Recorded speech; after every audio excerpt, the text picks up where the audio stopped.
तमाम मसाइल के हल के लिए जादू की कुंजी है, और वो जादू की कुंजी है इमरान खान साहब, साबिक वज़ीर आज़म की रिहाई। बस ये जो सारे केसेस खान साहब पे बने हुए हैं या उनके वर्करों पे बने हुए हैं, सियासी लीडरशिप पे बने हुए हैं, ये सारे बोगस केसेस हैं। ये वो केसेस हैं जो कि सियासी बुनियाद पे बनाए गए हुए हैं। तो इनकी कानून की अदालत में इनका कोई ये ठहर नहीं सकते हैं, ये बिल्कुल कोलैप्स हो जाएंगे। हमारी तरफ से बिल्कुल हक़ाइक़ की बुनियाद से होगा और आईन और कानून और रिवायात के मुताबिक होगा, और हम खुले दिल से इस पर गौर करेंगे। कोई हमने पहले से तय नहीं किया होगा। हुकूमत और पीटीआई के मुज़ाकरात का तीसरा दौर। मुज़ाकराती कमेटियों की बैठक कुछ देर में सजेगी। पीटीआई अपने मुतालबात तहरीरी तौर पर पेश करेगी। कमेटी के अरकान पार्लियामेंट हाउस पहुंच गए। पीटीआई रहनुमा अली मोहम्मद खान कहते हैं तमाम मसाइल का हल एक है, बस बानी पीटीआई की रिहाई। मुज़ाकरात कामयाब होने चाहिए, लेकिन हुकूमत ने इसे भी दीवानी मुकदमा बना दिया है। शिबली फराज ने कहा 190 बिलियन पाउंड का फैसला जो भी आता है, मुज़ाकरात जारी रहेंगे। 9 मई और 26 नवंबर पर ऐसी इंक्वायरी होनी चाहिए कि कोई उंगली ना उठाए। नून लीगी सेनेटर इरफान सिद्दीकी बोले तहरीक इंसाफ के तहरीरी मुतालबात देखेंगे, फिर जवाब देंगे।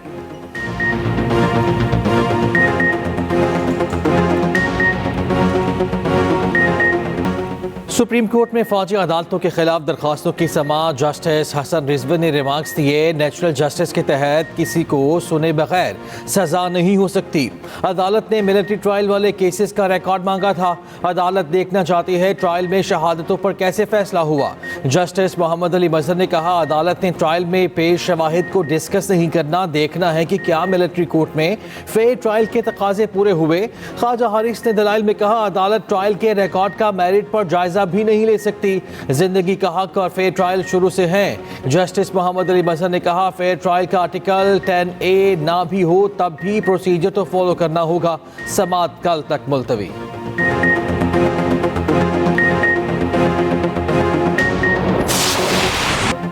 15 माह की जंग और 47,000 शहादतों के बाद अमन की नवीद। हमास और इसराइल के दरमियान जंग बंदी मुआहिदा आखिर तय पा गया।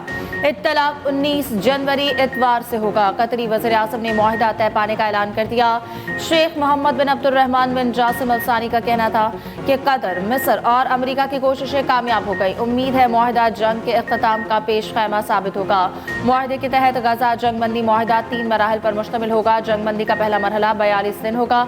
हमास 19 साल से कम उम्र के 33 यरगमालियों को रिहा करेगी। इसराइल हर यरगमाली के बदले 30 और खातून फौजी कैदी के बदले 50 फलस्तीनी छोड़ेगा। इसराइली फौज गजा सरहद के अंदर खुद को 700 मीटर तक महदूद कर लेगी।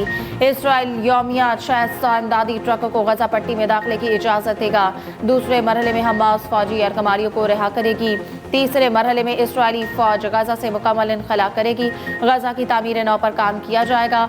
इसराइली काबीना मुआहदे की मंजूरी आज देगी। उधर जंगबंदी के ऐलान पर गजा और इसराइल में जश्न। अमेरिका की बेहतरीन सिफारतकारी रंग लाई। इसराइल हमास जंगबंदी मुआहिदा हो गया। अमरीकी सदर जो बाइडन ने भी मुआहिदे की तस्दीक कर दी। कहा जल्द ही यरगमाली अपने घरों में खानदान वालों के साथ होंगे। बदलती सूरत हाल के पेश नज़र हमास को जंगबंदी के लिए मजबूर किया। नवमुंतखब अमरीकी सदर डोनाल्ड ट्रंप का भी मुआहिदे का खैर मकदम। कहा इंतखाब में तारीखी कामयाबी के बगैर ये जंगबंदी मुआहिदा नहीं हो सकता था। व्हाइट हाउस में वापसी से कबल ही बहुत कुछ हासिल कर लिया। हमास ने कहा मुआहिदा गजा में 15 माह से जारी दलेराना मज़ाहमत का नतीजा है, जिनकी आंखों से आंसू बहे। हम न भूलेंगे न माफ करेंगे। इस्राएली वज़ीर आज़म का मुआहिदे पर तबसरे से गुरेज। नेतन्याहू के तर्जुमान ने कहा अभी मुआहिदे के नुकात पर काम जारी है, फिलहाल कोई बयान जारी नहीं करेंगे। UN secretary general Antonio Guterres का भी जंगबंदी मुआहिदे का खैर मकदम। यमन के हौसियों का भी इसराइल के खिलाफ हमले रोकने का ऐलान। पाकिस्तान का गजा में जंगबंदी मुआहिदे का खैर मकदम।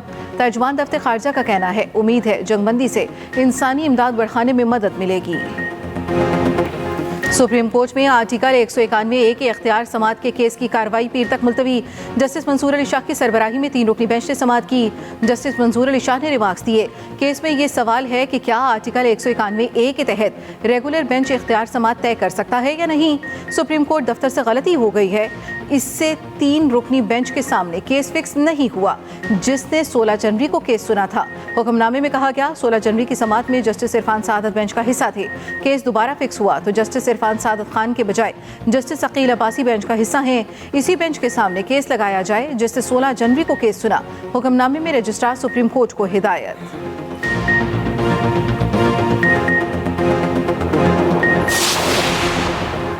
बानी पीटीआई के खिलाफ तोशाखाना 2 केस की आज फिर समाअत होगी। बुशरा बीबी अडयाला जेल अदालत पेश होंगी। बानी पीटीआई को भी कमरा अदालत में पेश किया जाएगा। उधर इस्लामाबाद हाई कोर्ट में भी तोशाखाना 2 केस की समाअत हुई। अदालत की वकला को एतराज़ात दूर करने की हिदायत। दूसरी जानिब पेशावर हाई कोर्ट ने बुशरा बीबी को 1 माह की हिफाजती जमानत दे दी। अली अमीन गंडापुर की हिफाजती जमानत में 3 हफ्तों की तौसी। वज़ीर आला को गिरफ्तार न करने का हुक्म।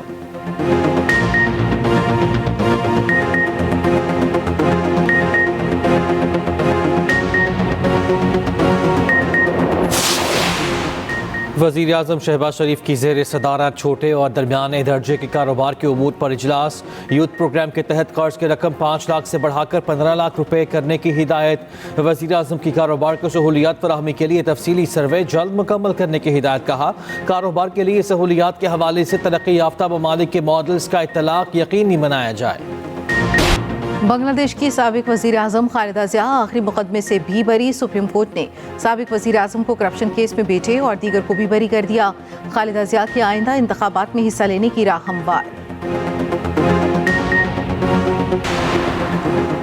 भारतीय कप्तान रोहित शर्मा क्या पाकिस्तान आएंगे?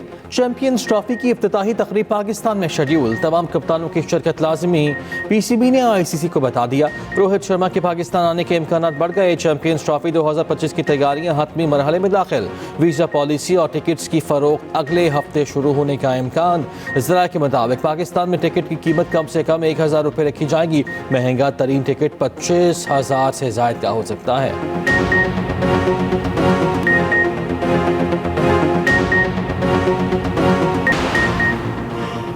मुल्तान टेस्ट से पहले पाकिस्तान और वेस्ट इंडीज टीमों की कड़ी प्रैक्टिस। बैटिंग, बॉलिंग और फील्डिंग के सेशन। स्पिन विकेट पर दोनों टीमों की चॉइस स्पिनर ही होंगे। पहला टेस्ट मैच कल से शुरू होगा। कौमी स्पिनर नोमान अली कहते हैं, मुल्तान की पिच स्पिनर्स को सूट करती है। कोशिश करें कि अच्छा परफॉर्म करें। जेम्स वेस्ट ने HBL PSL के लिए फर्स्ट क्लास क्रिकेट छोड़ दी। 33 साल इंग्लिश बैटर PSL 10 में कराची किंग्स की नुमाइंदगी करेंगे। जेम्स विंस का कहना है कि फैमिली और मुस्तकबिल के हवाले से सोच समझकर बेहतर फैसला किया। दुनिया भर में T20 लीग्स में हिस्सा लेता रहूंगा।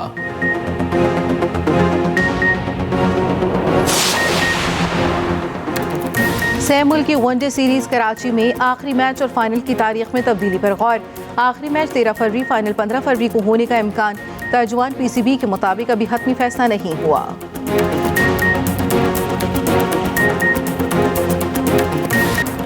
जर्मनी के शहर फ्रैंकफर्ट में घरेलू टेक्सटाइल मसनूआत की सबसे बड़ी आलमी नुमाइश। पाकिस्तान के एक्सपोर्टर्स की रिकॉर्ड तादाद में शिरकत। नुमाइश में 270 कंपनीज की शिरकत के साथ पाकिस्तान चौथा बड़ा मुल्क। कौमी पवेलियन का इफ्तिताह फ्रैंकफर्ट में पाकिस्तानी कैंसल जनरल शफात अहमद कलीम ने किया। नुमाइश के मुंतज़मीन और एक्सपोर्टर्स पाकिस्तान को बड़े एक्सपोर्ट ऑर्डर्स मिलने के लिए पुरुम्मीद।